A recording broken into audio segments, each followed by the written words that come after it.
Well, shooters and reloaders and Three Circles passengers and members, it's Fortune Cookie 45 LC coming to you from the Hot Lead Zone Express. And before we get into our video today, let me introduce you to a load that I shot by the bushel full back in the 1990s shooting steel. And this is 9mm, uses a 147 grain cast lead moly coated bullet. And accurate number 5 powder. Won't tell you the load because it might not be safe in your gun. Now, being that this load was used in competition, it had to be utterly reliable, accurate, and easily reloaded so that we could make a lot of ammo in our Dillon reloading machines. And you'll notice that it chambers readily in this barrel all the way and drops right out, which is what you need. And they all do that. There's not anyone that doesn't do that.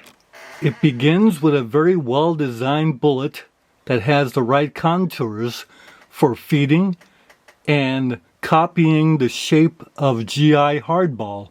Notice if you extend that nose out, it's the same as the hardball round.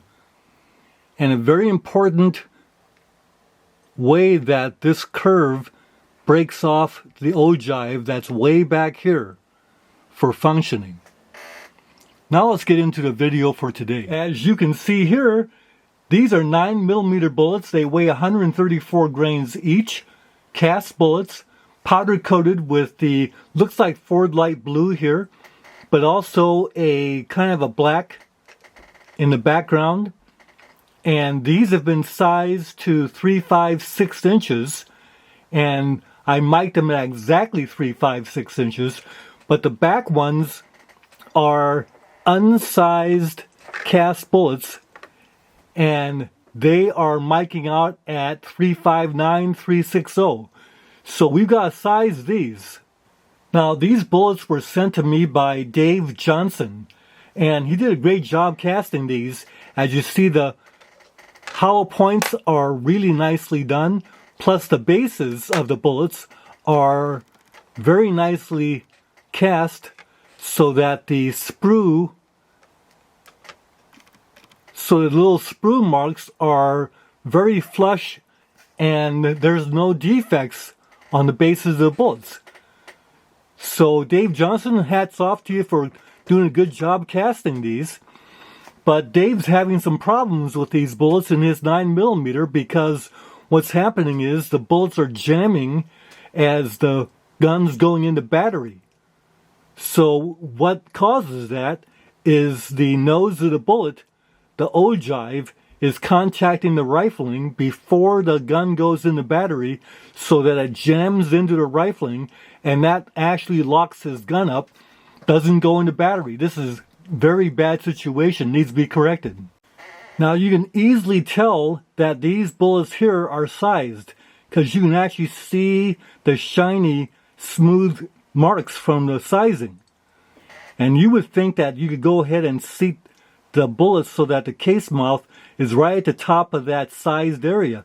But the problem is that when we powder coat our bullets, we add about 1/1000 on the side. So you're adding 2/1000 to the diameter of the ogive, and that is enough to cause the bullet to jam into the rifling. And the solution would be to have thinner powder coat or to go ahead and seat the bullet deeper so that we move the ogive that's been put forward by the powder coat, move the ogive back by seating the bullet deeper, and then it'll function. Now bear in mind that if these are traditionally lubed bullets, that if we seat to the front of the sized area, the ogive is going to be okay to clear the rifling and allow the bullet to function. But the powder coating is enough to cause a problem. So Dave Johnson, the solution is to shake the excess powder off so that the nose of the bullet is covered by as thin a powder coat as we can get. And that'll be one solution. The other is to seat the bullet deeper, and that will allow the round to function, or do a combination of both. Now the problem here is that these powder-coated bullets are miking out at 360, 359. So even if we size this portion to 356, which is perfect for 9mm, the ogive up here is going to be really big. So we're going to have the problem that we're having with the Ford Light Blue ones, but even more so. Now the lens to lens in the barrel of our 9mm pistols is typically 350 inches, so that there is the amount of clearance that we have to work with our bullet nose ogive. So if we go ahead and put this on one of these bullets, you'll see that effectively the ogive is way up there.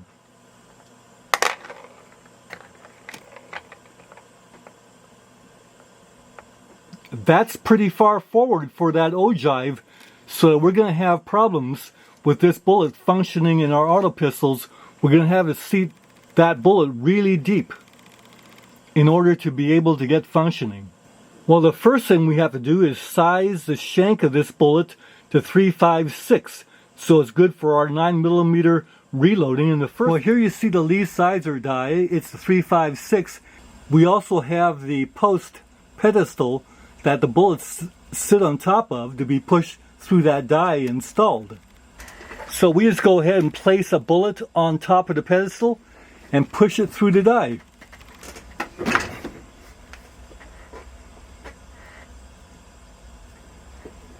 And we just keep doing that.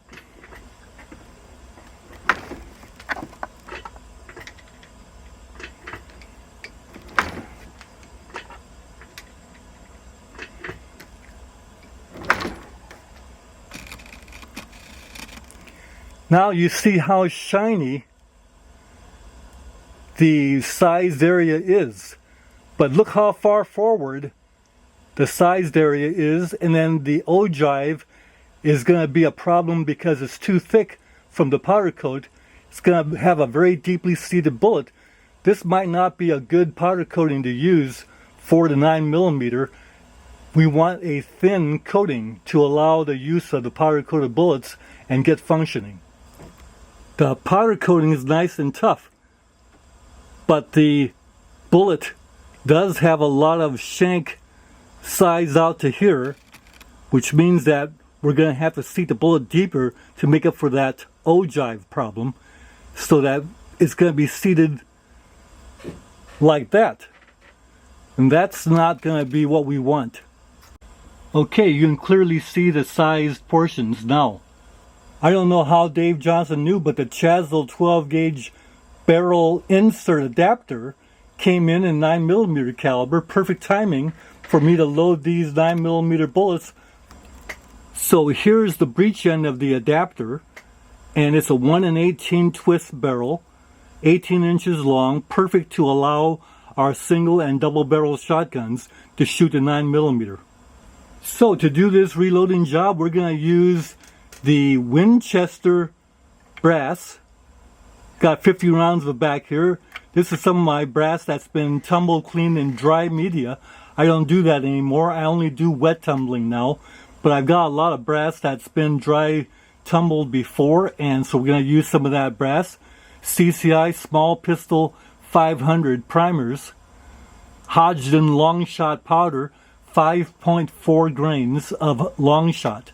And then these cast bullets from Dave Johnson. Well, here's our Lee full-length resizer die, and we'll go ahead and put a case in the shell holder and run it into the die. And there you hear the dead primer coming out, and it's size case right there.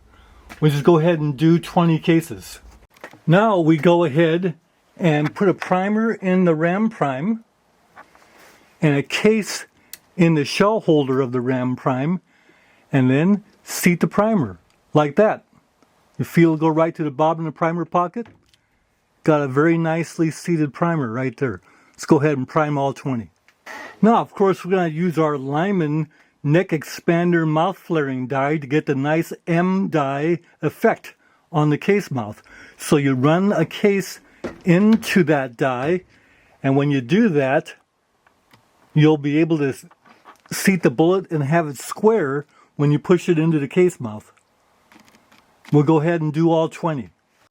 So there you see the 5.4 grain charge inside the cases, and you cannot double charge. So our Hornady automatic powder dispenser is doing another great job dispensing 20 charges of 5.4 grains of long shot. Now that looks like it's pretty good, but the size portion goes up to where my fingernail is. Even though that looks pretty good, it will not chamber in our Chazel barrel, as you see. That means we got to seat it deeper. Just as we were talking about before, it's because the powder coating is hitting the rifling. Up here, we have to seat the bullet deeper in order to get that to function. So here we go, deeper it goes. And even more than that. Well, when it came to seating these bullets, there's a lot of challenges to be overcome. Number one was the seating stem needs to really be a good fit on these bullets to get success. And I didn't have any Lyman seating stem that would fit the bullet properly, so you see the damage on those bullets. Finally, I used my Lee seating die that has my modified seating stem where I flatten off the stem, and that worked well with the flat nose bullet without any contact to the sides of the bullet at all, and that's how we got successful bullet seating. And when it came to crimping, the Lee factory crimp die was the only one that would do a good job. None of my other taper crimp dies would do a good job doing the crimping of these rounds. So let me show you that. Now I don't know if you can tell or not, but I went ahead and did a standard taper crimp on these rounds, and you see that drops in pretty well. Feels just a little bit proud. Now that one feels good. And that's because these three were done with the Lee factory crimp die.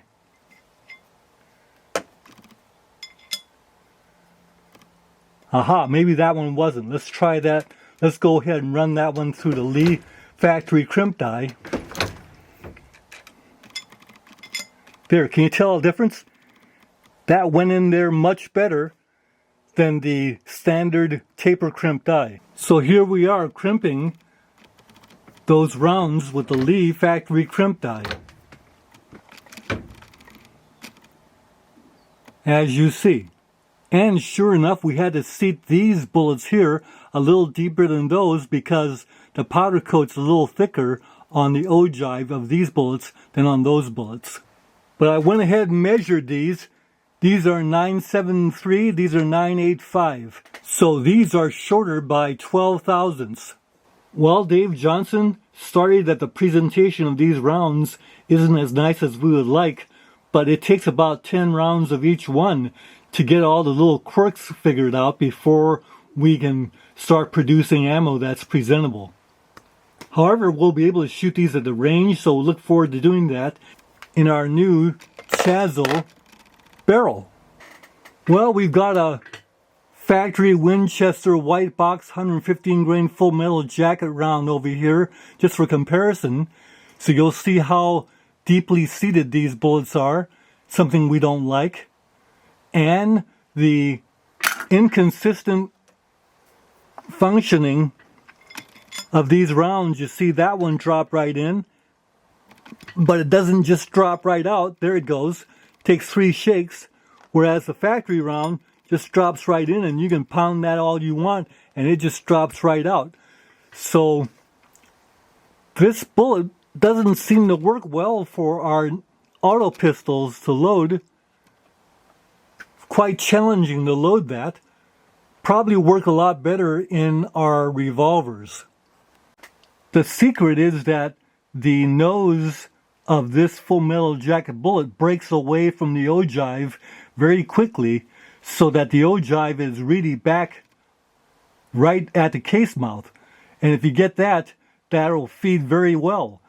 If your nose profile comes out and stays full diameter for a while, you're going to have a problem because that ogive is farther forward and we're going to have all these challenges. Now, because these bullets are seated so deeply, the pressures are going to be higher. We can't have loads close to maximum with this kind of bullet seating. In fact, I don't recommend this kind of bullet seating depth at all. See you all on the next video. Bye for now.